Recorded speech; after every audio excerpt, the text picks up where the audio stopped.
బాబాయి పెళ్లితో అమ్మాయి పెళ్లిని పోలుస్తున్న నెటిజన్లపై ఘాటుగా స్పందించారు నిహారిక కొణిదెల. నిహారిక కొణిదెల భర్తకు విడాకులిచ్చి విడిపోయిన తరువాత సోషల్ మీడియాలో చాలా యాక్టివ్గా ఉండటం మొదలుపెట్టారు.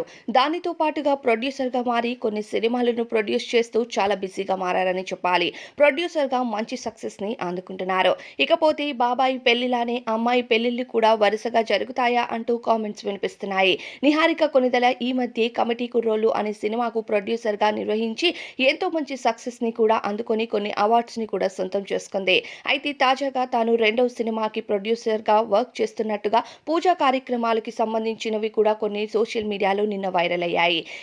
అయితే ఈ పూజా కార్యక్రమాల్లో నీలం కలర్ చీర కట్టుకొని ఎంతో చక్కగా కనిపించింది నిహారిక కొణిదెల. అయితే నిహారిక కొణిదెల త్వరలోనే మరో అబ్బాయిని పెళ్లి చేసుకోబోతుందనే వార్తలు బయటికి వస్తున్నాయి. దానితో పాటుగా బాబాయ్ లానే అమ్మాయిలు కూడా వరుసగా పెళ్లిళ్లు చేసుకుంటారు అనే కామెంట్స్ రావడంతో మా బాబాయి పెళ్లి చేసుకుంటే మీ అందరికీ ఏం నొప్పయింది? మీరేమైనా ఖర్చు పెడుతున్నారా? అంటూ ఘాటుగా స్పందించింది నిహారిక కొణిదెల. మరి నిహారిక కొణిదెల స్పందనపై మీ అభిప్రాయం ఏంటి అనేది కామెంట్స్‌లో చెప్పండి.